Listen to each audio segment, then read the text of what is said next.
Hello and welcome back to another episode of Talk About Strange. Thank you for joining me here today. I just want to say that it was another beautiful sunshiny day and I thought, well, why not? Let's get back out of the office. It's Friday. I said we're going to get into some UFO stuff, so let's go ahead and this has got a little bit to do with that, well, as far as she was concerned.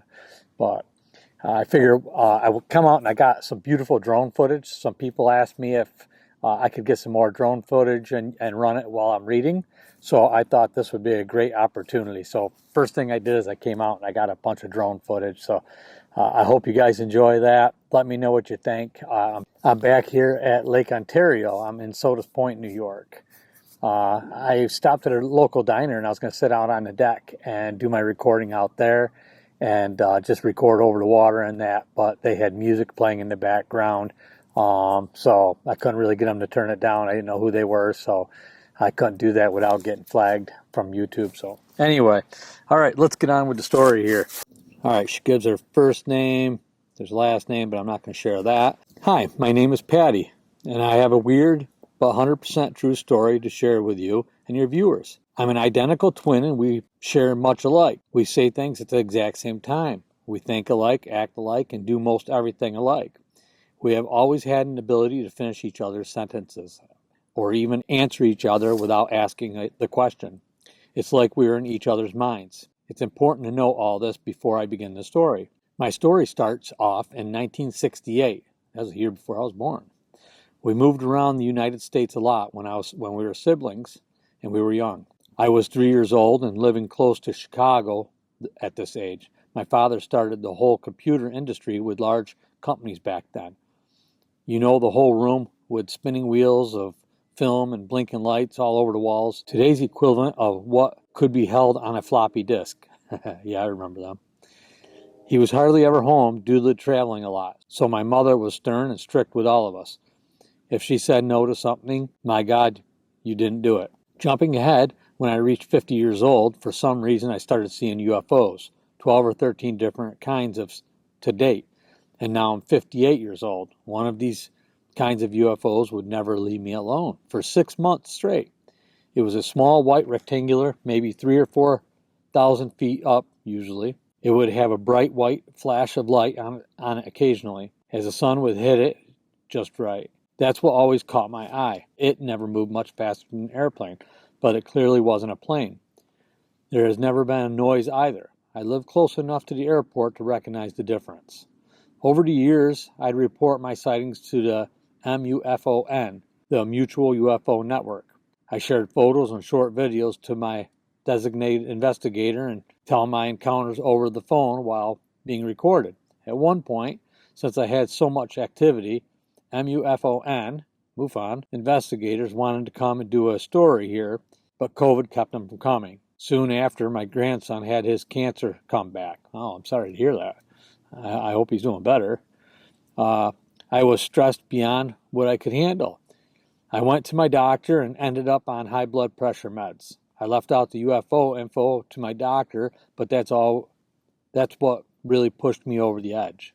I don't want my doctor thinking I was crazy, but I know what I've seen are UFOs. There's just no other explanation for the odd things I've seen in my 50s. I live in central Illinois now with my husband, and I love using our hot tub, but it is almost always when and where I see UFO activity. In the summer, we keep the temperature down in the tub to cool off from the heat. It didn't seem to matter what time I'd get into the hot tub, day or night, I'd have an encounter. It didn't matter the season either. Some UFOs very close up and personal, just 10 foot from my head, and some very far away, like in space. But they weren't satellites. I was really into astrology at the time. I know what's up there. All kinds of different shapes and sizes of UFOs. I've seen them go invisible only to reappear in a different spot. I've seen them go at unbelievable speeds and some go slow and could hardly tell they were moving if there weren't power lights on to judge them by. I couldn't figure out the me though. Me of all people, why me? I'm nobody. Nothing special about the town I live in either. My husband of 17 years does say he believes me when I tell him of each encounter, but there is still that sound of doubt I could detect each time. I can't blame him or anyone else for not believing fully. I guess it's one of those things you just have to experience for yourself. The first 2 years of seeing the UFOs, I didn't have a phone that I could take pictures of or videos, so it was all based on observation. I could vividly describe the details and I'd write it all down.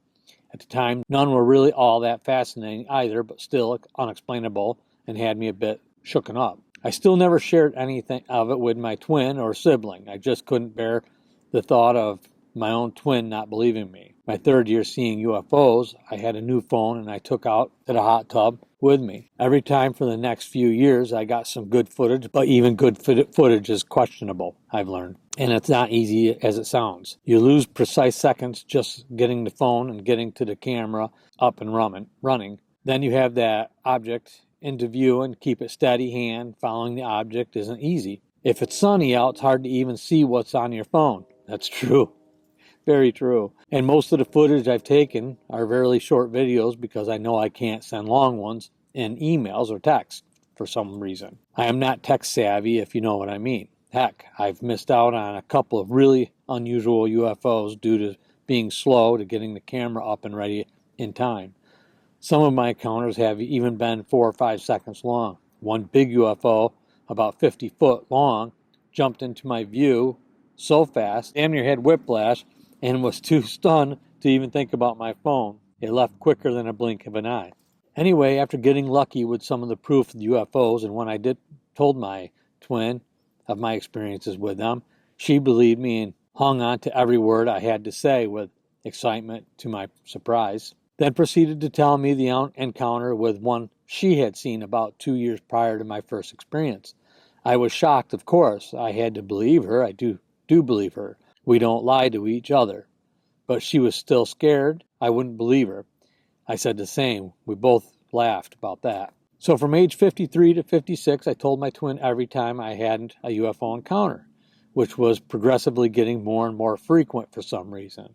It was at age 56 that I just couldn't handle it mentally any longer. It was wearing on my nerves badly. I mean, why were we being visited? What did they want? Was I in any danger? I was dreading my time in the hot tub now and ended up no longer using it. Fear had replaced curiosity. I started seeing them everywhere I went, along the highway, while driving, while playing disc golf in the park, going for a drive to get ice cream. All I had to do was look up and there would be one. I felt like a big bullseye had been painted on me, and I was a target for some sinister plan. My twin knew I was in a bad way, and so did my husband, who missed his disc golf buddy. Me? Oh, okay. All right, so you were the golf buddy. They both kept telling me to just stop looking up. My grandson won his battle with cancer, and oh, awesome. And now I needed to heal too. For the next 2 years, I refused to look up at the sky, and it was hard to do. I had learned to look away quickly if I accidentally looked up for a second, but as it got easier to do, the seasons came and went. It was spring, and it was my twin and I's 58th birthday. My husband wanted to do something nice for me on my birthday, so he got my twin and I a suite in a nice hotel here in town. My twin lives an hour and a half away, so this was a treat. We could be as loud as we wanted to and stay up all night laughing our heads off, which is what we do when we get together. So we were looking forward to our birthday and had big plans. Big plans meaning eating dinner at the restaurant, swimming in the hotel pool, doing our nails, playing board games, some booze involved until we pass out. That's what we planned anyway. Now for reality. We did eat in the restaurant and had 2 large margaritas. We must have told them it was my birthday because they brought me a shot and started to sing. I said, wait, it's her birthday too. We are twins. Anyway, it's been a long, we drank that much and we felt like beach whales after dinner, so all we wanted to do was lay down in our room for a while. We got to our room, aching so bad from laughing. We laid on the bed and literally didn't move a muscle for an hour. We decided to go to bed early. It was about 8:30 at night, but the alcohol won. My twin and I both had to take prescription meds so to get a good night's sleep, and normally nothing can wake us up after that. I know, sleeping meds and alcohol don't mix, but thinking about it, one thing I really wanted to get a good night's sleep, so we took them anyway. Around 2 a.m., my twin woke up and was staring at the foot of the bed. I couldn't believe a simple act like that woke me up. I said, what are you staring at? She said something was playing around with her feet and asked if I were doing it. Even though she saw I was motionless and sound asleep, I said, no, go back to sleep. We were so tired we did fall back to sleep as soon as our head hit the pillows. Around 3 a.m. I woke up on the same way again. There she was, looking down at the end of the bed. And she said, Patty, I'm not fooling around. Something is playing around with my feet and pushing down on the bed there. I said, I believe you, but we got to get some sleep. There was that slight doubt I had that just maybe she dreamed it or something. Yet I still believed her.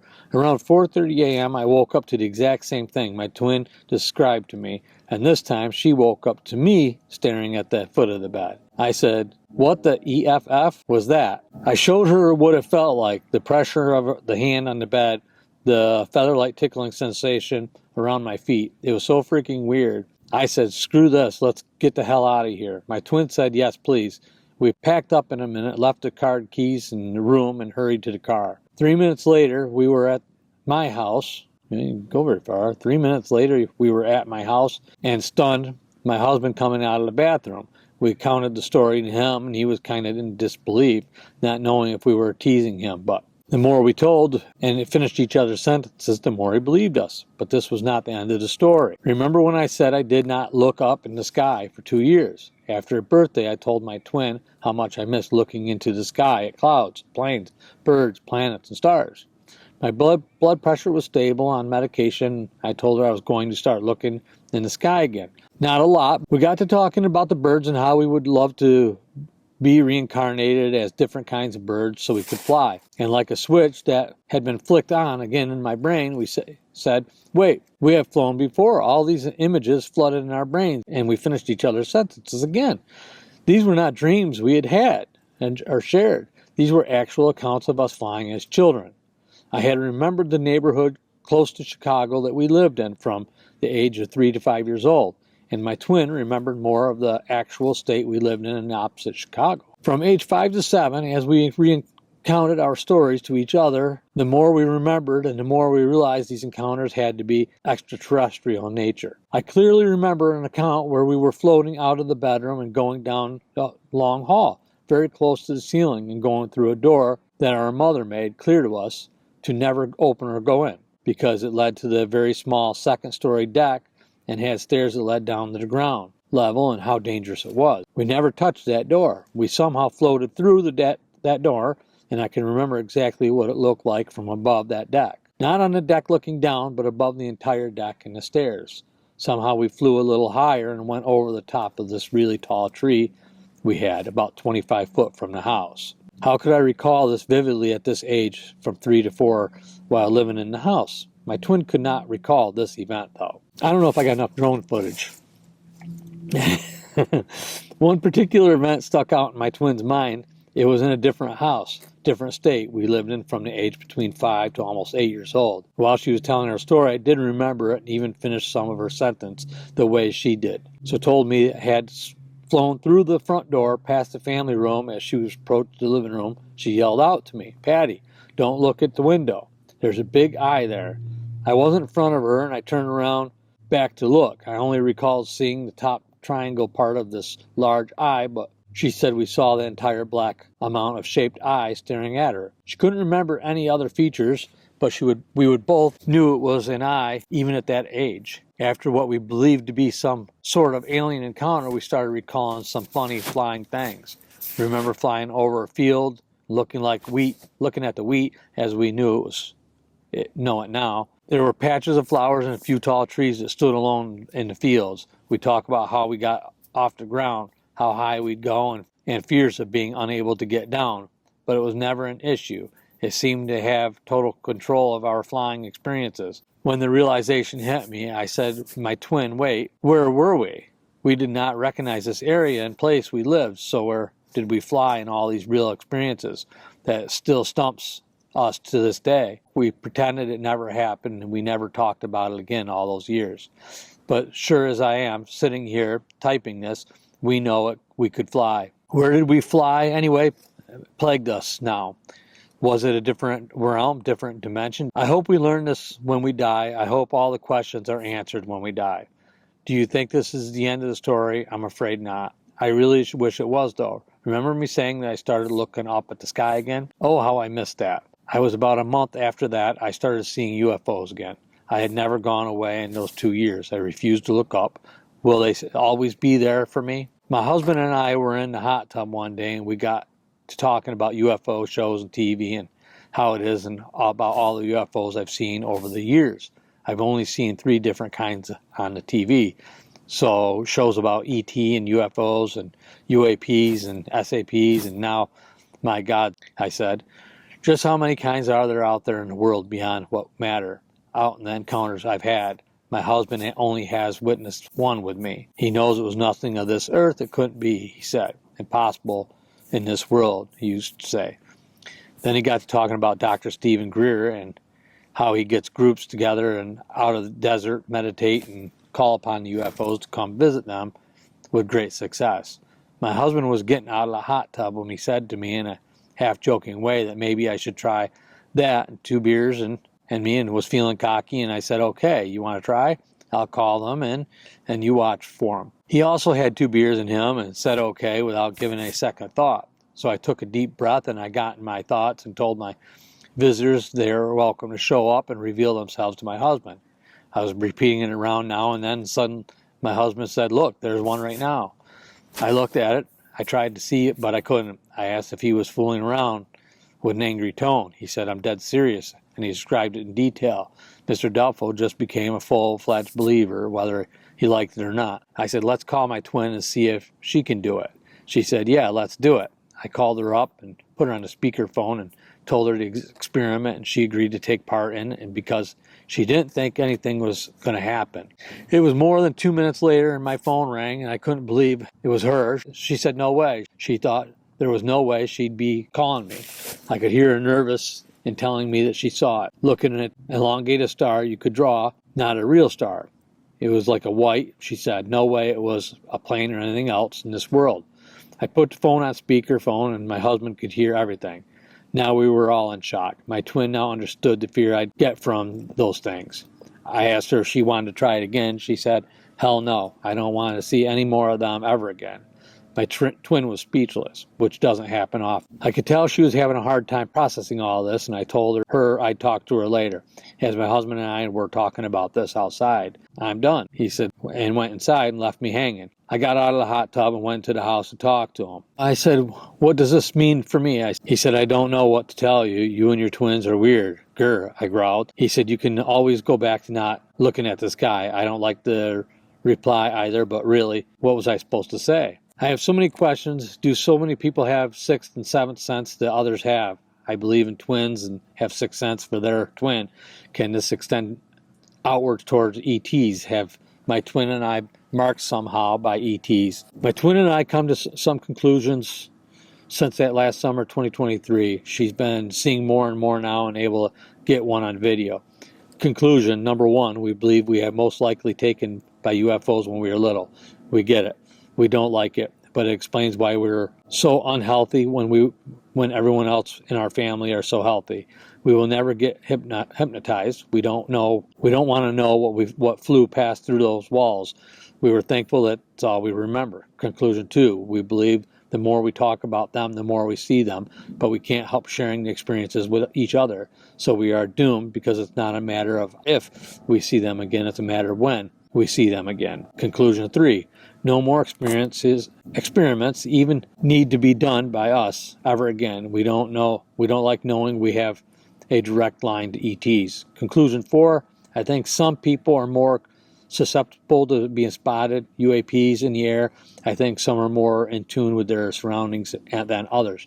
Maybe twins have that 6th sense more than most people. I don't know. But I'm 59 years old now, and I've seen enough and can't forget it. Anyway, conclusion 5, I really believe I have at least one portal, wormhole, either dimension thing behind my house. Call it what you want, but the older I get, the more I see in update 2024. It's been a busy month for UFOs already. On 1/4/2024, I saw 3 different kinds of UFOs while I sat in the hot tub for an hour. I got a pic of each one. 1/14/2024, I got my best video footage ever, actually 2 short videos. It was colorful against the dark night sky and kept shape-shifting. It was only 4 degrees out, so I wouldn't stay outside long. I contacted MUFON on this one and included my video. He was so thrilled with my video, he said they were an investigator's dream come true. I said I wanted to remain anonymous, but I just feel selfish keeping them to myself. That's why I'm reaching out. They are long files and they can't send them through text or email though. I could on the MUFON site though. The MUFON investigators said I could go through the website called wettransfer.com to send the large files. I can only share these using someone's email and that person has to download it. If you want, I can do that for you and maybe you could share them on your audience with your audience somehow. Just let me know. I actually put them up on YouTube Shorts, first time ever that I did. I swear everything I wrote is very true. Hard to believe some of this. Please don't hate on me for telling the truth. Thanks. Love your channel. The paranormal is real in forms that it's hard to understand. It takes an encounter to understand fully for some people. I get that listening to your channel makes me feel more in the norm than abnormal, and it makes me feel better in an odd way. And if this makes others feel better too, I'm glad I wrote it all down. God be with you and your family. Keep safe and keep doing what you do. You're a good man, and I thank you for letting me get this all off my chest. Thanks, Patty. That's the last story I'm going to be able to do. My battery's got to be dead. Holy cow, that was a book. Goodness gracious, my eyes. Wow. What a wild story. Encounters. Holy cow. My eyes. I can't wait to get my new glasses. You had punctuations, periods in there, though. Good job on that, I got to tell you. Thank you so much for sharing that with us. I'm glad you had a chance to get that off your chest. I'm glad you chose us to share it with. I'm sure everybody's going to love it. I hope you enjoyed the footage that I'm sharing on here. And you guys have a wonderful weekend. Thank you so very much. We'll see you again very soon. Let's cue the Bigfoot over here. I got to walk out. Hold on, let me walk out. Can I get him? I think I can get him on the screen. Here, let me walk out the screen. Oh.